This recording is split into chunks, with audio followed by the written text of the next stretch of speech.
YouTube channel. This is me, Muhammad Hasnan, and welcome back to another video. So before starting to this video, I would like to wish everyone Ramadan Kareem and stay blessed in this month. Today again we are going to discuss about an educational topic of the human body, and which is about fever and symptoms of fever. So fever, it is something which we all encounter. We get sick mostly when we get flu or when we have a sore throat. Then we most of the time get fever. And what causes this fever, and what is the factor which leads to a sudden temperature rise in the body? To answer this question, first of all, let me tell you that what happens when a pathogen, means a germ, enters our body. A pathogen, let's take an example of a virus which causes flu. So when the pathogen enters the body through the nose or the mouth, it gets into the body and causes infection. When it causes infection, we feel symptoms like running nose and nausea.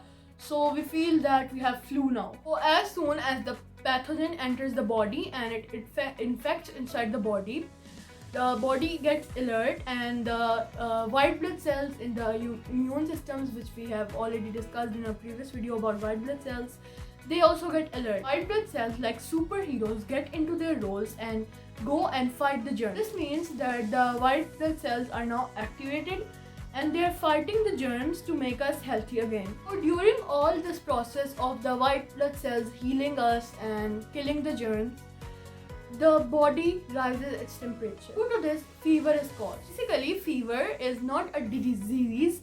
It is a healing process of the body. When the body recovers itself, it rises its temperature, which causes fever. Basically, you don't need to worry about fever, as it might go by itself in 1 or 2 days by taking general medicine, but still it can cause you symptoms like nausea, running nose, sour throat, dry cough, and many more symptoms like this.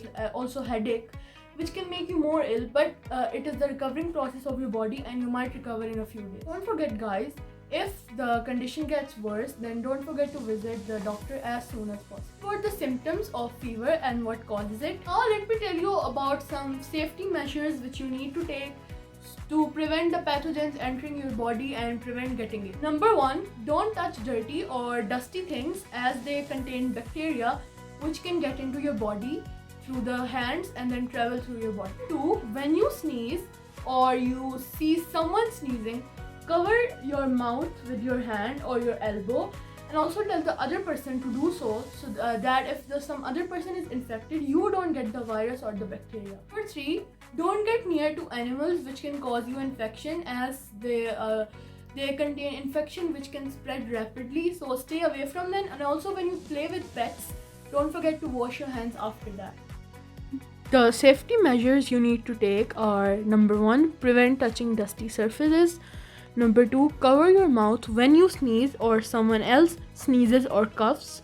Number 3, wash your hand after playing with pets and touching animals. These were causes of fever, symptoms, and safety measures you need to take to prevent from getting ill. So I hope you find this video informational. Don't forget to like, share, and subscribe this video so that I can make further videos for your information. So until next time, this is me, Muhammad Hasnan. Thanks for watching.